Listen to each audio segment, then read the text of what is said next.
Hi, this is Miley from Remarkable You and Global Ambassador from the Back of the Birthmarks Foundation. And this is More Than a Birthmark, Series 2.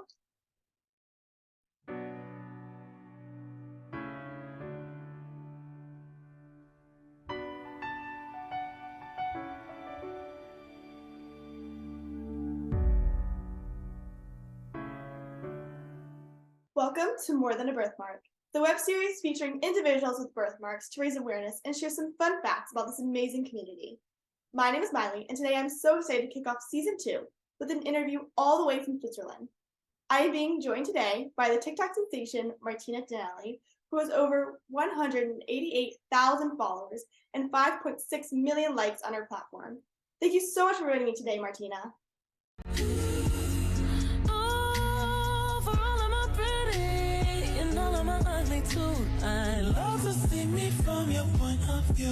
Hello. How are you? Oh, good. So I'm just going to start with how incredible I think it is that you have reached such a large audience through your TikTok. When you first started on this platform, did you ever imagine you'd be able to reach this many people?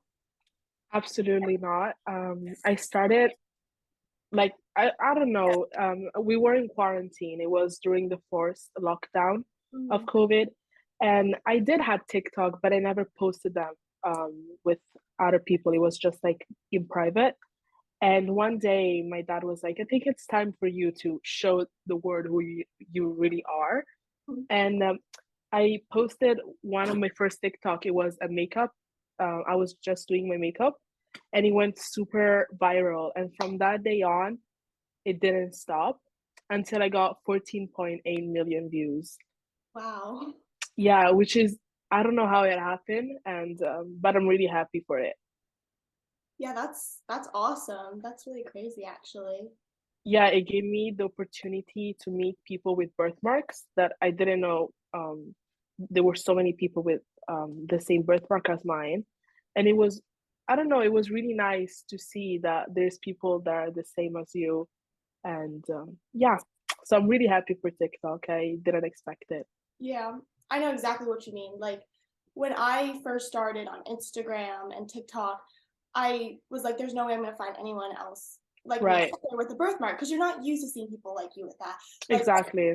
when I'm in my hometown, it's a small town. I've only saw one person with a vascular birthmark before, which is cool. It's really great. But you would think you would see Mm-mm. more people, and I'm like, I don't know. And then you get on Instagram, you get on TikTok, you get on these social media platforms, and then you start finding people, and you're like, that's Right. crazy. Like, there's that many people out there, and I just like wasn't aware of it. And it's like it makes a connection. It's really awesome. So Yeah, same. When you find out, like, it's really nice.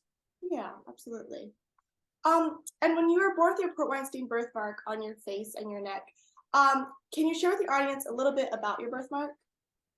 Yes, so I've been doing laser therapy, laser treatment since I am 12 months old, so from a really young age.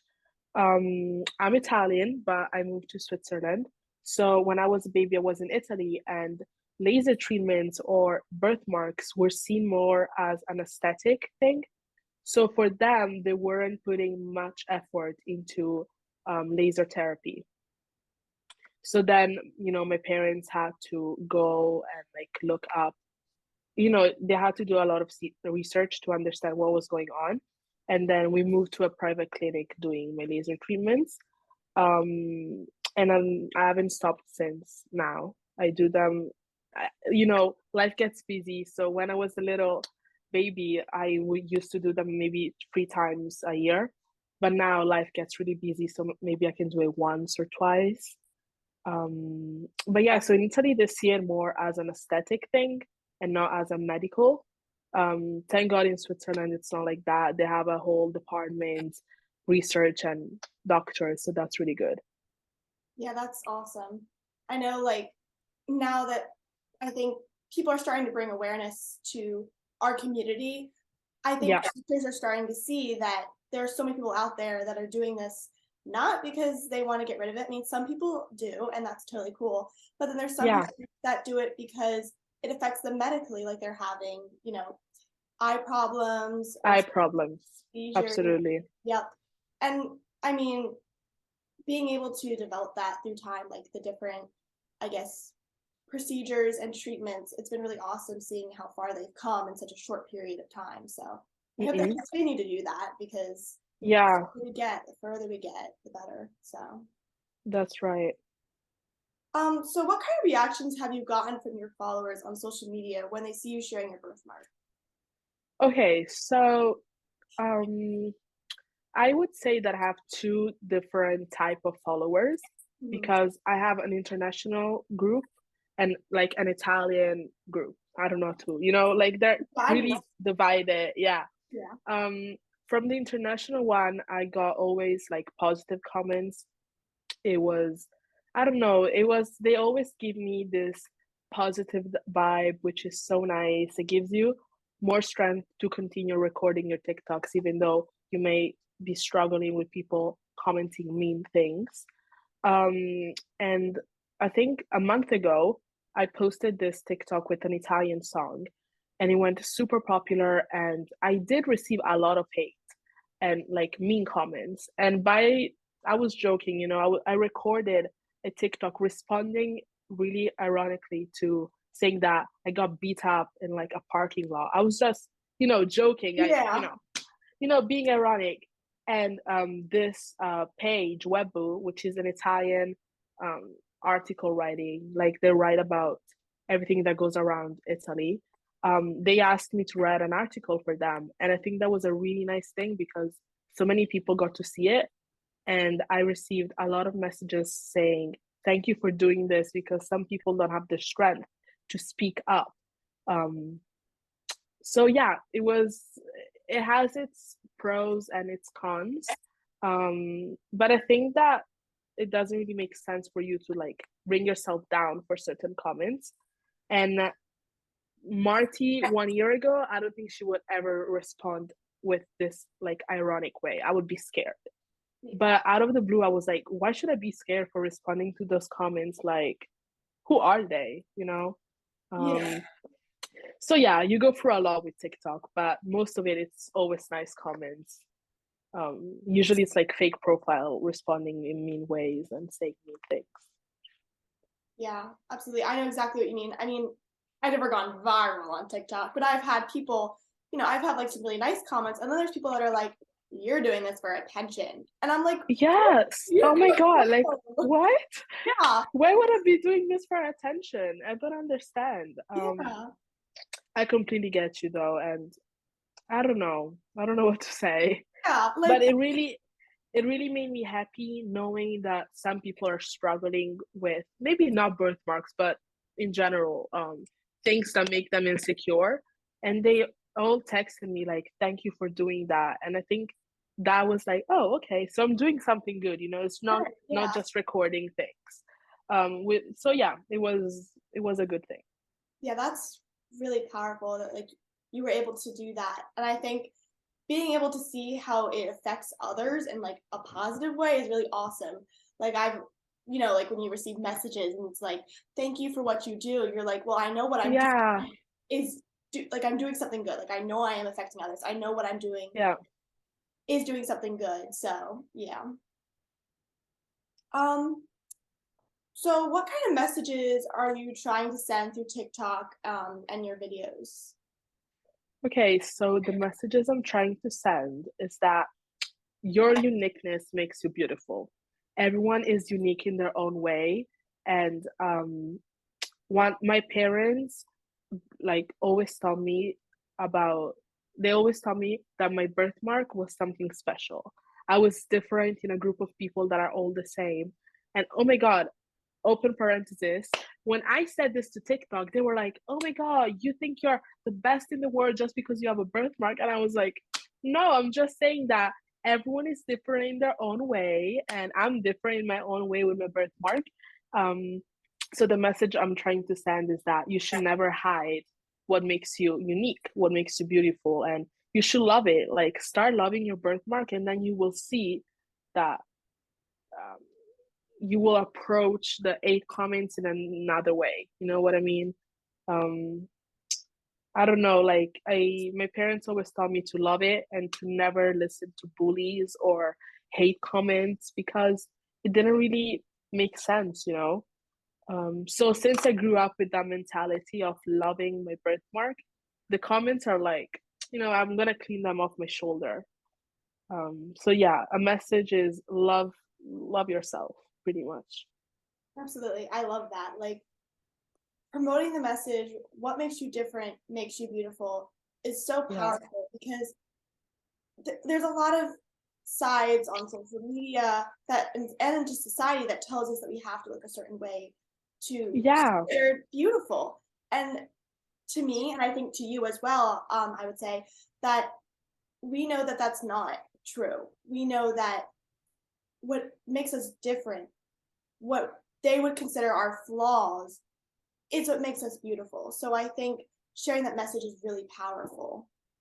Yes. So what is the most positive thing that you've gained from sharing about your condition on social media? Okay, I have a few. The first one is probably meeting the VBF community. Really helped me, and I think it's really nice knowing that there is so many people going through what you're going through, and it's nice meeting up and talking about what's going on. And I don't know, for sure, sending out this positive message because I would never have thought that I could go viral and sending this message and having people talking to me, like seeing me as, I don't know, like not a role model, but like, yeah, Being I don't know, nice. like, yeah. Yeah. So meeting the VBF community was really nice because as a kid, I was like, no one has a birthmark. Like, where do I see those people? I never saw them. I think the first time I saw a person with a birthmark was when I was like 6, if I could remember, or like 7 in the clinic where I was getting my treatments. But now seeing that there's so many people with the same birthmark, it's like, oh, okay, we're like a little group. Yeah. So that's nice. Yeah, absolutely. Like the VBF, I found the VBF in 2019, and I think it was just such like an eye-opening, I guess, experience for me because I didn't realize, like I said before, how many people have vascular birthmarks. Like you find this community and you realize, oh my gosh, like I'm not alone. Like I feel like I'm alone. But then you find all these people and you're like, wait, I'm Yes. not alone. There's so many people out there that are going through the same things as me or similar things, and it's crazy. Like I think the Vascular Birthmarks Foundation definitely opened up a door for me that I Mm-mm. never thought was going to open, I guess. Yeah, I agree with you. So, with your condition, you mentioned that you have a lot of laser procedures to treat your birthmark. Can you share a little bit with our audience about your treatments and what kind of results you have seen from doing them? Okay, so as I said before, I've been doing treatment since I was a baby. The result is that my birthmark gets lighter, and of course, there's a lot of okay. So when I do my birthmark, of course, it's not always the nicest feeling because I pretty much do it on all of my face, and I they give me anesthesia, so it's like a long procedure. But yeah, the what you see is that it gets lighter. I don't know, not smoother, but like you see like a nice effect, I don't know how to explain it really well, so I'm sorry for my English. But I do see like good results. Yes, because I have it on my neck and like on some part of my body, and you can see that on those parts it's way darker. Instead of my face, it's way lighter. Like you could literally see a line where it's light and dark. But it's good doing it again. I think it's a good thing to do it. Even for the future, not just for now, because as we know, the Weinstein birthmark and all the things, it's hard to understand what's going on and what's going to happen in the future. So prevent something, I think it's a good thing. Absolutely. And I know that, like, over time, birthmarks continue to develop and can continue to Exactly. Yeah. get larger. And so I think, yeah, that I'm glad, I guess, that there is a treatment out there for people that find that is making them struggle in their life with like I said, like medical problems. I think Mm-mm. I'm glad that they're continuing to develop that, if that makes sense. So, Yeah. because it definitely, I mean, I don't personally, I don't do laser treatments, and that's because for me, like, it wouldn't really help where my birthmark is. But then there's Right. other people that do, and I think that I'm glad that they have that for those people that do need it. So, Yeah, especially because you learn things. For example, when we had our last meeting with VBF, I learned that if you get pregnant, your birthmark can change. And I really, didn't know. Yeah, I didn't know. And I was like, oh, okay. Not for everyone, of course, but for some yeah, people, you can go through that. I was like, oh, okay. So, your birthmark always develops. So doing laser treatments helps, keep it in a good level. right, yeah, absolutely. So I think there's a lot of confusion about laser treatments for Port Weinstein birthmarks because many people believe that you are getting your birthmark removed, but that is not the case, correct? That's not the case. I'm not getting my birthmark removed. Um, a lot of people ask me whether I would love, like, if there was a possibility in the future or now to take it off, would I take it off? I don't think so. Like, why would I take it off? I think that now it's a part of me that I can't see myself without it. Um, so, for example, in sixth grade, I started doing my makeup, right? And I started doing like full face makeup. Not every time, but when I wanted, and I couldn't recognize myself. I was like, I can't recognize myself with a full face of makeup on, and I don't see my birthmark. So, no, I'm not doing laser treatments to take it off. I'm keeping it. But of course, if you don't know what a birthmark is and what's behind a birthmark, you can think like, oh, she's doing it to take it off or for an aesthetic thing. But there's such a long list why you're doing a laser treatment that it would take us hours to explain. Yeah, I know what you mean. Like it can definitely for people like because I've had people when I go to health fairs or wellness fairs where I have like the BBF stand stuff and I'm like I'm promoting awareness and I'm trying to help others. Mm-mm. Like I'm trying to educate others like by like handing out like the little pamphlet things that the BBF provides. And there's people that have come up to me and been like, well, what's the big deal? Like, Right. why are you making such a big deal about a birthmark? And I think people outside of our community don't understand that there are problems that come along with vascular birthmarks sometimes. And so Yes. that is why we do what we do.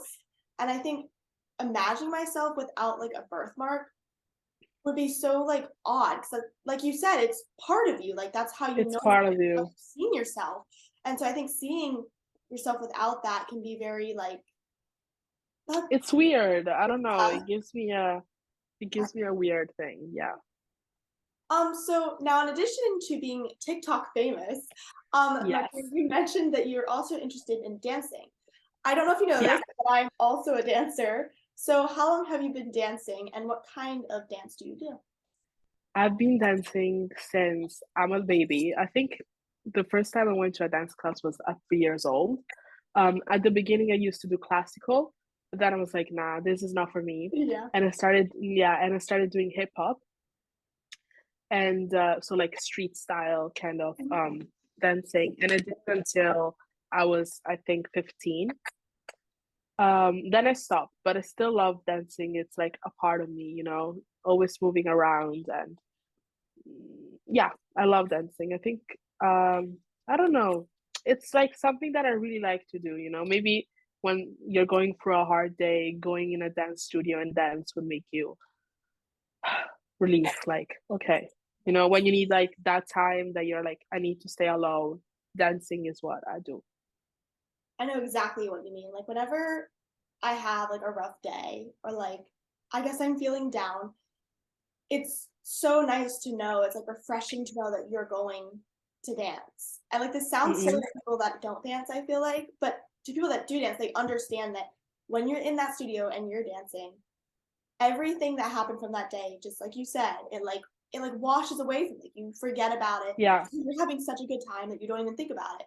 And oftentimes, like through my dance, like especially when we do like lyrical dances and stuff, I think about all those things that I faced throughout the day, and it definitely brings out the emotion. But like I then let it go almost. Like Right. it's this relieving feeling that dance has, you know, brought to me. And I think, yeah, I think dance is definitely like it. really good place to go after a hard day.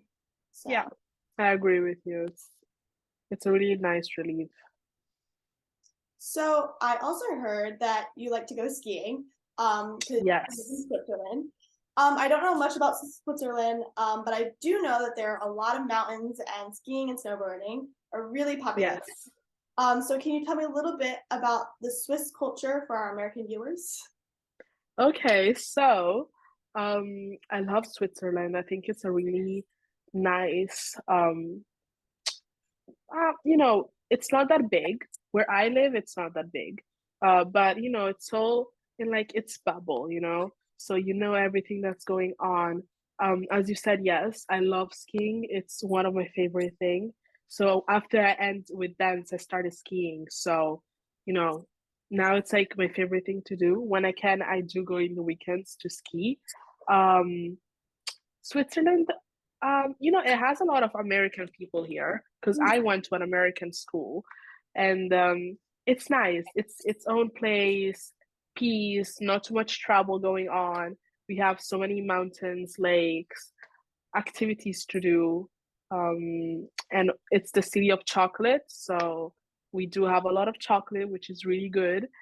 And yeah, what else? I don't know. You ask me, and I will respond. I don't know. This is just out of curiosity because you're talking about chocolate. Are you like Yeah. a dark chocolate, milk chocolate, or white chocolate kind of gal? Okay. At the beginning, I was like just milk, Yeah. milk, chocolate. Now I start liking dark chocolate, to be honest. It's not that bad, When you're a baby, you're like, no, that's not good. But now I'm like, oh, it's actually good. Um, but there's so many varieties of chocolates that you could stay all day in the shop just eating it. And then we have things like fondue, which is like cheese, melted Mhm. cheese, and you dip the bread or dip any kind of food you kind of want. Then we have raclette. We have so many things, yeah. But of course, my heart is Italian, so my Yeah. Italian food, no one can like beat it. No, because okay, so for my birthday every year we go to a place called the Melting Pot, and it's probably not as nice as the fondue you have there, but it's like a Right. fondue, like pot kind of place. Yeah, Oh my gosh, whenever we go, it's so good. it's Like so good, right? and like I don't know. It's just and like the chocolate we like at dessert we have like chocolate you dip like the little dippers in. Right. It's just Oh so my good. God, that's so delicious. I Yes. love it. Yes, absolutely. So even though you live in Switzerland, you are actually Italian. So you're living in Switzerland for school? Yeah, I moved when I was in sixth grade. We moved to Switzerland for many various reasons. But for school, because for a better education. Not that Italy doesn't have it, but for many different reasons, my parents wanted to move here. It's safer. My parents both work here. Um, and yeah, but mainly for school. I ended my high school. I graduated in June, and now in September, I will start my university. Hey, congratulations on that one. That's awesome. Thank you. So you mentioned that when you do graduate, which you did, you want a career working with people and doing something you love. So what would be Yeah, your ideal job? I want to be an interior designer. Um, and I just love it. I grew up with my dad always showing me, I don't know, like, for example, when my dad built our house, I was interested in it and how they build it, how they decorate it inside, and and I think that's my path. I really love it, and it brings a connection working with people because you have to get in a deep connection to understand what they like, what they don't like. So yeah, I hope I can do that. Yeah, I've always had like an interest in that career. Like I feel like with interior design, this sounds stupid, but I got like No, I got this like app on my phone. It was like the like when I like the design like the inside of the house. It like yeah, scores how well your house is designed. yeah, okay, But okay, yeah, it's so fun to do. Like I'm like a big like white person when it comes to like designing. Like I like that like modern look with like the white and like I feel like it's like a very feels very open. yeah. Very open Pretty space. much my room is all white, so I get you. Yep, yep, she gets me. So like on the app, like I would just do like a lot of white, and I kept getting like people that were like, girl, you need to add some color," and I was like, "But I literally No, we're did it." going color. Yeah, the white, I feel like the white just looks so clean, but I know what you mean. Like, I like the idea of just designing. Like, I feel like Yeah, because I feel like designing your house, you're basically stuck like living in it. So I guess it has to look good. You know what yeah, I mean? Like it yeah, has to look.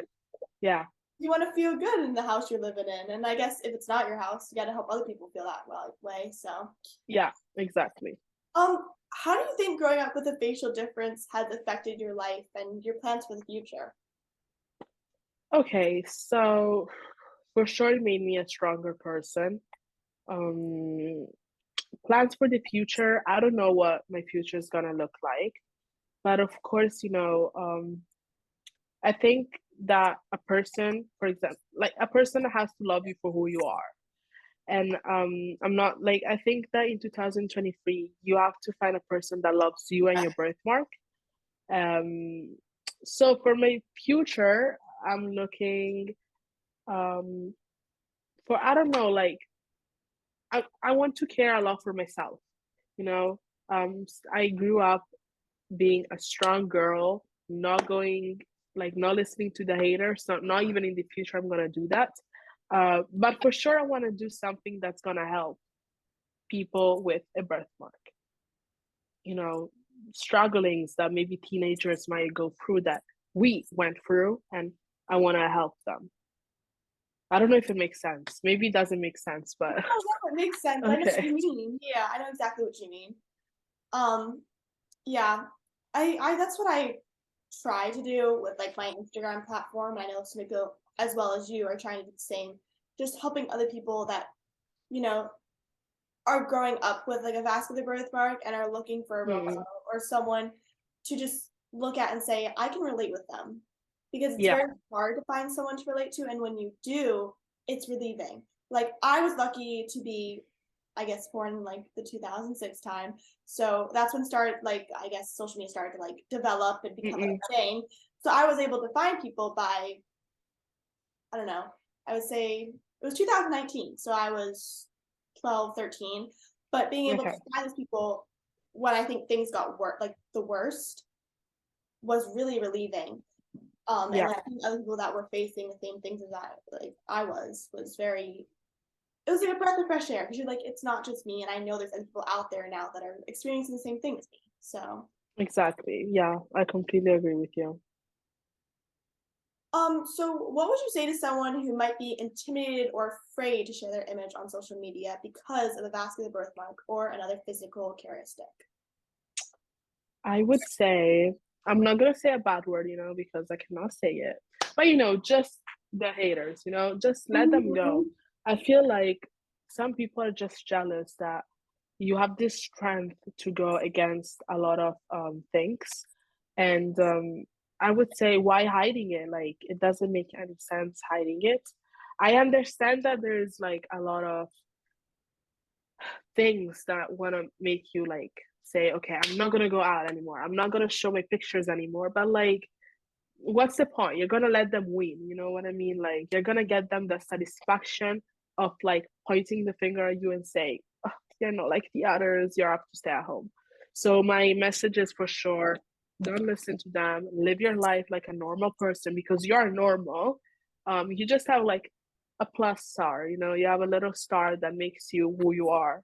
Yeah. um, but for sure, yeah, don't hide it. It doesn't make any sense hiding it. And I think I don't know how I see it almost is hiding it can become like really negative, I guess, internally. Like in the emotional aspects of things, through time, like hiding it, you can start to believe that you don't exist with that, I guess, Mm-mm. physical characteristic anymore. And so I think that can become kind of mentally damaging almost because that's how Yeah, you begin to see yourself. And that's not who absolutely. you truly are. So yeah, I agree with that. Like if you can, show who you are. Like Yeah, I think it is something like I said, what makes you different makes you beautiful. And I think through time people have started to understand that. And I've seen, like I said, I've seen on social media more people come out with these different physical characteristics that I've never seen before. And I'm like we're developing. I think we're developing through time because we're starting to feel more comfortable with showing our differences. And I love that. Yes, yes, absolutely. So, okay. I love to ask my guests all this like the same question. If you were to have a magical superpower, what would it be and why?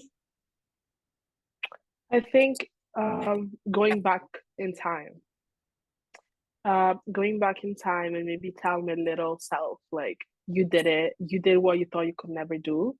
Um, and no, I don't know, like give her a hug and be like, just keep going, stay strong, because in the future you're gonna have so many, I don't know, like emotions, and you're gonna be super excited and happy about the future. Oh, I love that. That one's so sweet. Oh my gosh, I love that one. So before we interview, is there any additional things you'd like to share with our viewers today that we did not cover? Um, okay. One thing that I learned is that, you know, when you go around and people stare at you, Hmm. when I was a kid, I was like, "Wow," you know, I would get super pissed at them, like, what are you doing, you know? But now that I got older, I understand that you don't see birthmarks everywhere. You don't see them that often. But one thing maybe I would love that parents do is like teach their kid how to be respectful towards others, you know. If you see your kid staring at a girl like nonstop in front of her, like go to him, take him and be like, yeah, you know, you don't do that. Yeah. Um, but I mean, now I don't even like give so much attention. But when I was a kid, I was like super pissed about it. I was like, "What are you doing? That's not nice. You just don't do it. You know, it's not respectful towards me or another person. You know." So yeah, the staring thing always got me pissed. No, I know exactly what you mean. Like for some reason, so I have to wear something called like a compression stocking. I assuming Mm-mm. that's what it is because of my condition. Yeah. And some of them are brighter colors. Like I have one that's like black and one that's like it's like teal. It's like tie dye. It's super fun because if I'm Okay. gonna wear them, I might as well wear fun ones. But Right. recently, I've definitely noticed wearing like my compression stockings. I begin to notice more often people staring at me, if you know what I mean. Mm-mm. And one day, I just came home from school and I broke down in tears and I said, "Mom, I can't do this." Right. Like my whole day, people were staring at me, and it made me so upset. And she, Yeah, because you feel all of those eyes on you, you know, yeah, and it gives me anxiety, to be honest, because I'm just doing what I like to do. I'm walking around and you're, especially old people, like I understand, but like, you know, you're the bigger person. Don't be too obvious. no, absolutely. I just like you said, I just wish that parents would step in and remind like their kids that it's not okay to stare. It's okay to look Ask. and it's You okay can to ask. ask. Yes, Yeah. absolutely. Because a lot of times it's just curiosity. But going like this, like that makes someone so uncomfortable. Don't do I, that to someone. Like imagine if someone did that to you. Like how would yeah, you feel? So I yeah, absolutely agree with you. Yeah, yeah. I absolutely agree with you. Thank you so much, Martina, for taking the time to speak to me today. Thank you for having me. It was a pleasure talking about it. I love how inspiring you are to others through social media and helping spread awareness and uniting the birthmark community. Please be sure to follow Martina on her TikTok at Martina_Dinelli and on Instagram. This girl is doing amazing things for the vascular birthmark community, and I'm so happy to have the opportunity to meet you and share your story. Martina, you're definitely more than a birthmark. All right, then it was a pleasure having you and talking. It was really nice. Can we take like a little picture before we go? For yes, queen. All right, awesome.